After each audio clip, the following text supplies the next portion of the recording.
C'est vrai ça, François-Xavier. C'est vrai. Ça a servi à quoi? Ces centaines d'heures de discussion à l'Assemblée nationale? À rien? Non, alors pas tout à fait, parce que le gouvernement aurait pu revenir effectivement au texte initial, mais bon, ça aurait été un choix quand même un peu audacieux. En fait, il a décidé de retenir plus de 200 amendements qui seront intégrés à la version initiale donc, du texte de loi. Alors si on en croit le Premier ministre, ça va même plus loin. Le texte va aussi intégrer les 2 mois de discussion avec les partenaires sociaux, notamment sur la pénibilité, sur des sujets comme celui-là. Alors ça, c'est ce que dit le Premier ministre. Bon, Laurent Berger, il n'est pas tout à fait d'accord quand on voit ce qu'il disait ce week-end au journal Le Parisien. Regardez par exemple sur la pénibilité, ce texte ne donne pas suffisamment d'éléments sur la réparation des pénibilités subies.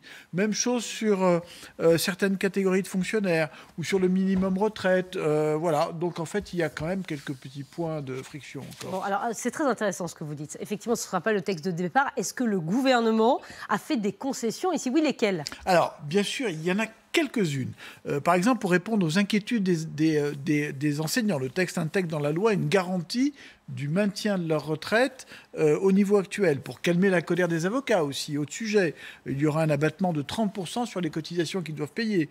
Pour les indépendants, la transition, elle va durer 25 ans, d'ailleurs, c'est pas 20 ans en fait, pas 25 ans. 20 ans au lieu des 15 ans initiaux. D'autres amendements ont été acceptés. C'est surtout le cas notamment pour les périodes de transition entre le nouveau et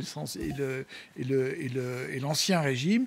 En revanche, ce qui est clair, c'est que le texte reste campé sur les sujets de fond. Par exemple, si l'âge légal de départ à la retraite reste toujours à 62 ans, il y aura bien, c'est clair, un âge d'équilibre assorti d'un système de malus bonus, vous savez, de 5%. Donc ça, c'est acquis et c'était encore dans le texte de loi.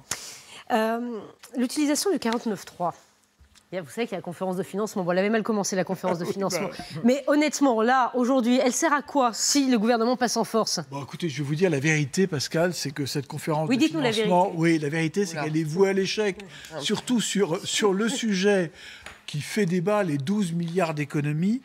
Alors, on se souvient, la CGT a claqué la porte, ça y est, c'est fait. La CFDT, pourtant à l'origine de cette conférence de financement, ne veut pas entendre parler d'autre chose que de l'intégration de mesures sociales.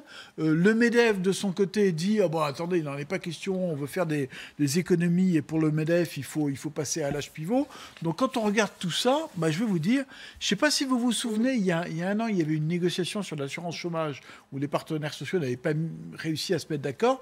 Là, je vais vous dire, il ne faut même pas semblant de discuter, comme ça au moins c'est clair. C'est le gouvernement qui va reprendre la main, donc il faut s'attendre à des mesures d'économie pour 2027. Et je peux vous dire que ça va faire mal. Ah, bon, très bien. Voilà. Ça. Le gouvernement, je crois aussi, Édouard Philippe a promis qu'il ferait attention à la pénibilité aussi. Oui, ça fait partie des sujets justement un peu de friction avec Laurent Berger. Oui, qui tient énormément. Voilà.